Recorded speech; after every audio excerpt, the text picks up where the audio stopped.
নমস্কার বন্ধুরা, আমার চ্যানেলে তোমাদের সকলকে স্বাগত জানাই। আমার আজকের রেসিপি চিকেন চাপ।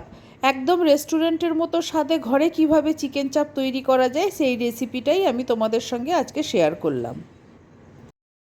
আগে চাপের মশলাটা তৈরি করে নিচ্ছি। তার জন্য 7-8টা এলাচ নিয়েছি, একটা স্টার অ্যানিস নিয়েছি, 1 চামচ শামরিচ নিয়েছি, 1 চামচ গোলমরিচ নিয়েছি, ছোট এক টুকরো জায়ফল নিয়েছি, একটা জয়িত্রীর ফুল নিয়েছি, আর কয়েকটা লবঙ্গ আর কয়েক টুকরো দারচিনি নিয়েছি।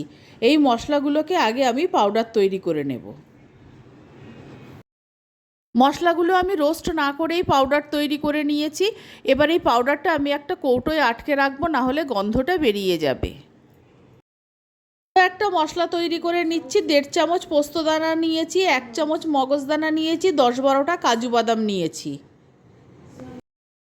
কাজু বাদাম পোস্ত মগজদানাটা আগে শুকনো গুঁড়ো করে নিয়েছি, আর 2টো কাশ্মীরি লঙ্কা ছিঁড়ে এবার এর মধ্যে দিয়ে দিলাম ভালো রং হওয়ার জন্য।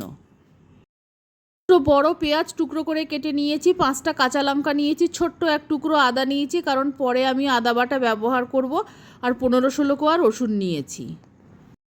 পেঁয়াজ রসুন আদা কাঁচা লঙ্কাও মিক্সিং জারে নিয়ে নিচ্ছি। একটা বড় চামচের 4 চামচ টক দই মিক্সিং জারে দিয়ে দেব। জলের প্রয়োজন হবে না, টক দই দিয়েই একটা মিহি মশলার পেস্ট তৈরি করে নেব। মশলা তৈরি হয়ে গেছে, মশলাটাকে এখন রেখে দিচ্ছি। 1 কেজি চিকেন নিয়েছি, চিকেনটাকে ভালো মতো ধুয়ে পরিষ্কার করে নিয়েছি। চিকেনটাকে একটু বড় টুকরো করে কাটিয়ে এনেছি। এবার একটু হলুদ দিয়ে দিলাম। এবার 1/2 চামচের মতো একটু ঝাল লঙ্কার গুঁড়ো দিয়ে দিলাম। ঝাল লঙ্কার গুঁড়ো আর হলুদ দিয়ে চিকেনটাকে খুব ভালো মতো মেখে নিচ্ছি। এই মাখার সময় আমি নুন ব্যবহার করলাম না, কারণ চিকেনটাকে ভেজে নেব, নুন দিলে ভালো মতো ভাজা যাবে না। কড়াই গরম করে নিয়েছি, কড়াইয়ের আঁচটা কমিয়ে 2 চামচ বেসন দিয়ে দিলাম। ছোট চামচের 2 চামচ বেসন ব্যবহার করেছি। বেসনটাকে হালকা রোস্ট করে নিচ্ছি। তোমরা বেসনের বদলে ছাতুও ব্যবহার করতে পারো। কড়াইতে 2 চামচ সাদা তেল গরম করে নিয়েছি, তাতে 1 চামচ ঘি দিয়ে দিলাম। তেল আর ঘিটা ভালো মতো গরম হয়ে যাওয়ার পর হলুদ আর লঙ্কার গুঁড়ো মাখিয়ে রাখা চিকেনের টুকরোগুলোকে আমি ভেজে নেব। একসঙ্গে সবগুলো চিকেন আমি দিয়ে দেব না, 4-5 টুকরো করে চিকেন আমি একবারে ভেজে নেব। চিকেনগুলো একটু লাল লাল করে ভেজে নিতে হবে। চিকেনগুলো যখন হালকা বাদামি রং ধরবে তখন আমি তুলে নেব। এই রকমভাবে আমি সবকটা চিকেন ভেজে নেব। আরও কয়েক টুকরো চিকেন আমি কড়াইতে দিয়ে দিচ্ছি, এরকমভাবে ভেজে তুলে নেব। চিকেনগুলো ভেজে তুলে নেওয়ার পর কড়াইতে অনেকটা পরিমাণ তেল রয়েছে, আমি আর আলাদা তেল ব্যবহার করছি না। এই তেলের মধ্যেই আরও 1 চামচ ঘি মিশিয়ে দিলাম। তেলের মধ্যে মিক্সিং জারে যে মশলাটা বেটে রেখেছিলাম সেই মশলাটা আমি দিয়ে দিলাম। মিডিয়াম ফ্লেমে খুব ভালো করে মশলাটাকে আগে কষিয়ে নেব। যতক্ষণ না পর্যন্ত মশলার কাঁচা গন্ধটা পুরোপুরি চলে যাচ্ছে ততক্ষণ পর্যন্ত কষিয়ে নেব। মশলায় অল্প একটু হলুদ গুঁড়ো দিয়ে দিলাম, আর একটু ঝাল লাল লঙ্কার গুঁড়ো দিয়ে দিলাম। মশলাটা এখনও ভালো মতো কষেনি, আরও খানিকক্ষণ কষাতে হবে। আমি আরও কিছুক্ষণ কষিয়ে নিচ্ছি। মশলাটা খুব ভালো মতো কষানো হয়ে গেছে, মশলার কাঁচা গন্ধটাও চলে গেছে।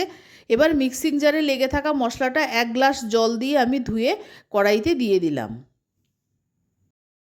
বেসনটা আমি রোস্ট করে রেখেছিলাম, সেইখান থেকে 2 চামচ বেসন আমি দিয়ে দিলাম। এই একই চামচ দিয়ে 2 চামচ গুঁড়ো দুধ আমি দিয়ে দিলাম। এই সময় আন্দাজ মতো নুনটাও দিয়ে দিলাম। মশলাটাকে খুব ভালো মতো নেড়ে দিচ্ছি। দুধ বা ছাতু কোথাও যেন দলা পাকিয়ে না থাকে সেটা খেয়াল রাখতে হবে। রোস্ট করা মশলাটা তৈরি করেছিলাম, সেখান থেকে 1 চামচ মশলা আমি দিয়ে দিলাম।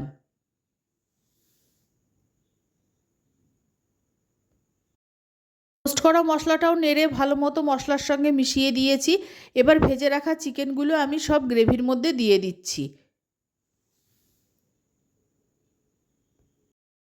সব চিকেনগুলো গ্রেভির মধ্যে দিয়ে দেওয়ার পর 1 চামচ গোলাপ জল দিয়ে দিলাম। 2 বা 3 ফোঁটা মিঠা আতর দিয়ে দিলাম। এর থেকে বেশি মিঠা আতর দেওয়া যাবে না, তাহলে খুব বেশি গন্ধ হয়ে যাবে। আর কেওড়া ওয়াটারটা আমি স্কিপ করলাম, তোমরা পছন্দ করলে ওটা দিয়ে নিতে পারো। এবার ভালো মতো নেড়ে দিলাম, দিয়ে গ্যাসের ফ্লেমটাকে আমি মিডিয়াম করে দিয়েছি। তারপর একটা ঢাকনা দিয়ে মিনিট 10 আমি রান্না হতে দেব। ঢাকনাটা দিয়ে দেওয়ার পর মাঝে মধ্যে একটু ঢাকনাটা তুলে নেড়ে দিতে হবে, না হলে নিচ থেকে লেগে যেতে পারে। 10 মিনিট হয়ে গেছে, আমি ঢাকনাটা তুলে নিয়েছি। চিকেনগুলোও খুব ভালো মতো সিদ্ধ হয়ে গেছে।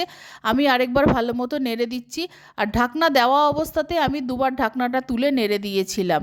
এবার আমি আর ঢাকনা চাপা দেব না, আমি মিনিট 2-3 এমনিই রান্না করে নেব। আর গ্রেভিটা আরেকটু শুকনো করে নেব। মশলা তৈরি করার সময় আমি অল্প আদা ব্যবহার করেছিলাম, বলেছিলাম পরে আদা বাটা ব্যবহার করব, আমি আর সেটা ব্যবহার করিনি, তাহলে বেশি হয়ে যেত। চিকেন চাপটা হয়ে গেছে, আমি নামিয়ে নিচ্ছি। কোনো ধরনের রুটি বা পরোটার সঙ্গে খাওয়ার জন্য তৈরি হয়ে গেছে চিকেন চাপ। একদম রেস্টুরেন্টের মতো স্বাদে তৈরি হয়েছে চিকেন চাপটা। আমার এই রেসিপি ভালো লাগলে আমার চ্যানেলকে সাবস্ক্রাইব করার, লাইক করার, শেয়ার করার অনুরোধ রইল।